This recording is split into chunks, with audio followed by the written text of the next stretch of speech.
There are seasons in life when you don't know where you're going, why you're here, or why everything suddenly feels heavier than usual.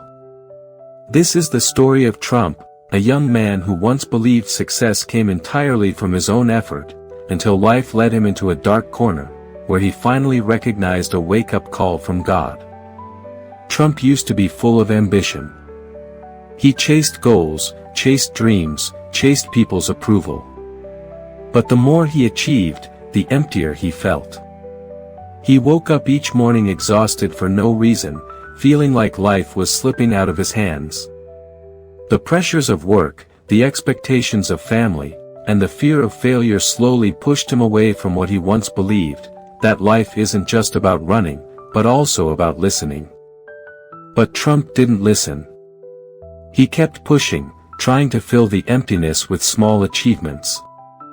Yet the harder he tried, the more lost he became. His friends said he was changing. His emotions felt numb, and his mind was overwhelmed with thousands of chaotic thoughts. Sleepless nights turned into endless cycles of questioning. Why am I even doing this? Why do I feel so empty?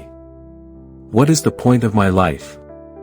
One night, while walking home after an exhausting day, Trump stopped in front of a small church. The door wasn't locked. Inside, only a faint glow remained.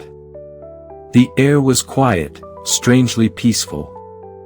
He stepped inside, not because of faith, but because he didn't know what else to hold on to. Trump sat in the last row. He didn't pray. He didn't speak. He just breathed. And in that silence, for the first time in years, he realized he wasn't there by accident. Somewhere in that deep stillness, he felt a gentle whisper, not in his ears, but in his spirit. You're walking the wrong path. That one sentence broke him. Not out of shame, but out of recognition. All this time, God had been sending him signs, unexplained exhaustion, closed doors, broken relationships, and that persistent uneasiness every time he tried to force his way down a path God never intended for him.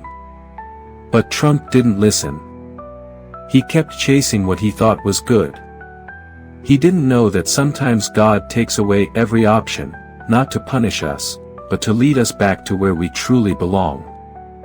That day, sitting in the last pew of the church, Trump whispered one simple sentence. God. I'm lost. And something shifted.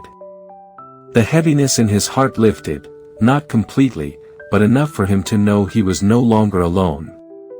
From that day on, Min started again.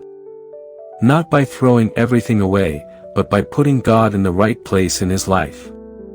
He learned to pray in the morning. To pause when his mind spiraled. To trust that God was guiding him, even when the road ahead was unclear. And then, the one thing Trump had been chasing for years, peace, slowly returned. Not the kind of peace that comes from success, but the peace that comes from walking in the right direction. Trump's story is a reminder for you, for me, and for any young person who feels lost. Sometimes God allows us to lose our direction so we can realize the true direction isn't found on the map of this world, but in His hands. If you're tired, confused, or feeling like your life has no meaning, it may not be a sign that you've failed. It may be God whispering, "Come back to me." And when you answer that call, you'll realize He never left you. Not even once.